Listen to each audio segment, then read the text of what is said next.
Say hi. Hi. So that's my son.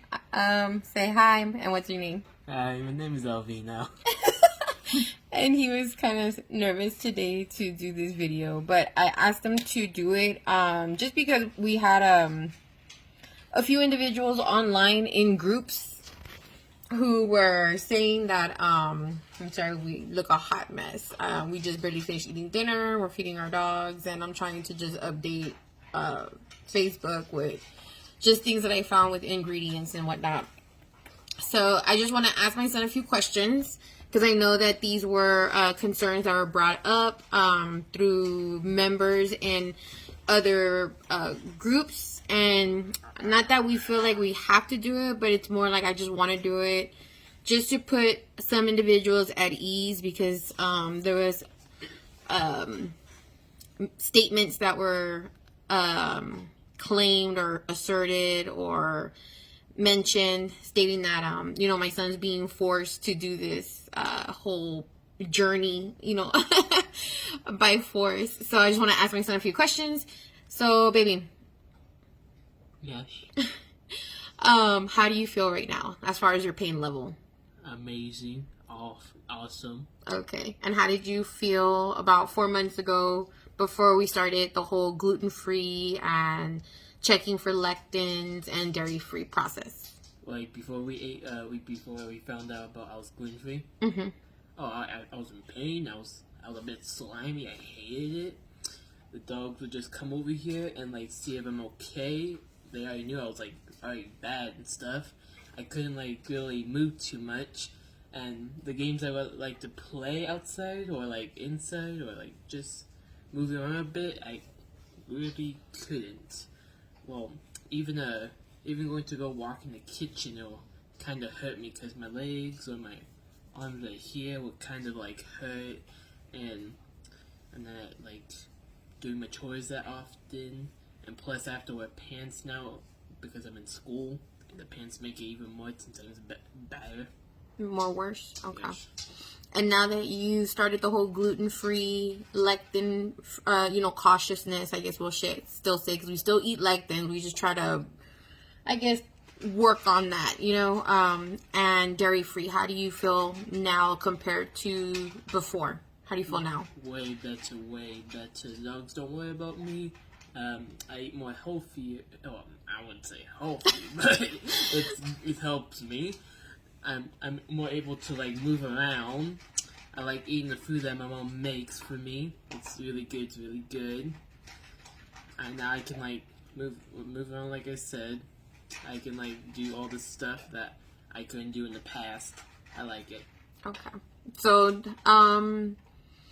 what would you say to other parents out there who have children like yourself, or a teenager? What would you tell their parents to do to try to help their kids? Everything that you say, like say go on a gluten-free diet, don't like eat anything that triggers it.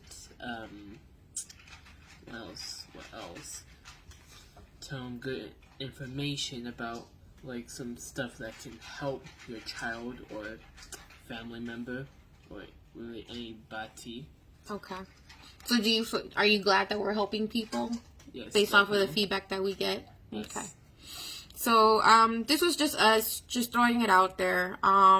Again, this isn't gonna be for everybody. I don't know if it can help everybody, because again, for those who say that they've started and tried and it didn't work, we still make errors. We've been doing this, I think, now for 3 months. Not everything total, but as far as like gluten and dairy and lectins, it's been a 3-month process as far as figuring all this out. But I will say that my son I'm not going to say he's 100%, because he still has a little bit of pus here and there, but I think it's just the fact that we still have to eat. There's lectins in just about everything, but the good part of it is he's not in pain. He's not in pain. He's moving around. He's very happy, as you can tell. And this wasn't my son. a while back, and my son knows. My son knows exactly what we've been through, and I'm just glad we've come this far in doing this process, and we're going to continue to do it. And but thank you again for those who have started this journey and are still on it, because again, it's not easy. It really isn't easy, and I get it a lot from my son. You know, there's been times that he's like, Mom, you know, let's make an exception, let's just eat this, and I'm like, no, you know, because that one exception, what happened with that donut when you ate that donut? Yeah, exactly. So he felt it, and he's like, you know what, Mom, never again. And I said, we can eat donuts, we're just gonna have to look for the appropriate, you know, gluten-free, dairy-free, and making sure the sugar isn't too extremely high.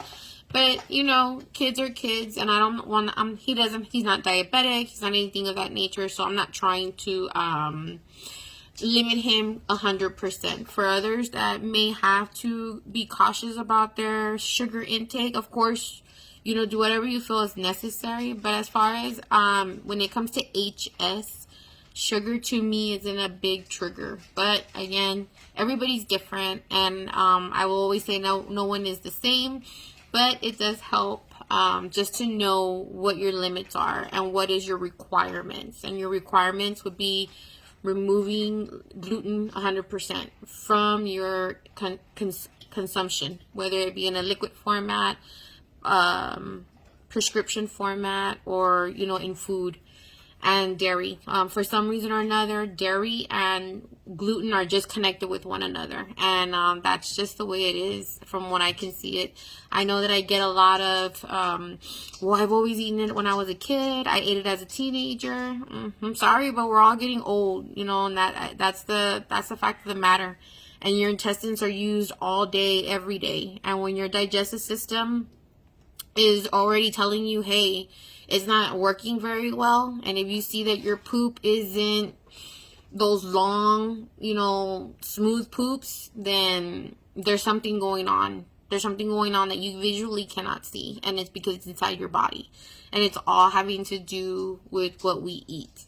So again, this was just me. My son was kind of shy, but I'm glad that we were able to do it, and I apologize for the way we both look, because we look like crap or look hectic. But I'm just glad that I wanted to get this together and put it out there, so that way other parents who are trying to find a way to have their kids back to being, you know, funny, happy, and just goofy all the way around, like the way they should be, you're more than welcome to reach out to me, and so that way we can do a one-on-one if you have to. I've worked with already a few people today, and they were like, I'm gluten-free 100%, and I'm like, okay, and they're like, but I'm still in pain, and I'm like, okay, well, let's take a look, and we went into it, and they weren't gluten-free, but ingredients are crazy. It's crazy. Ingredients are crazy when you start to really break it down. But I'll save that for a video for tomorrow. This was more for just confirmation that my son's on board, and he's glad that we're sharing our journey online, so others can understand that you can have HS and you can also be pain-free when you manage it and monitor it. Surgery, it doesn't have to resort to surgery, because surgery is not a cure. The same way managing it is not a cure, but it is a way to be able to still live and cope and be out and about and not miss events, you know, be outside and not have to worry, man, am I going to puss like a lot? Because you're going to know what's going to make you puss. So enjoy the rest of your night. I'll be putting some more updates online. You're more than welcome to reach out if you're wanting to join my group. And I just like to post, you know, a lot of positivity, because there's hope out there. And that's exactly what was the purpose of our journey, is to give hope. Say bye, baby. Bye. Bye. Good luck.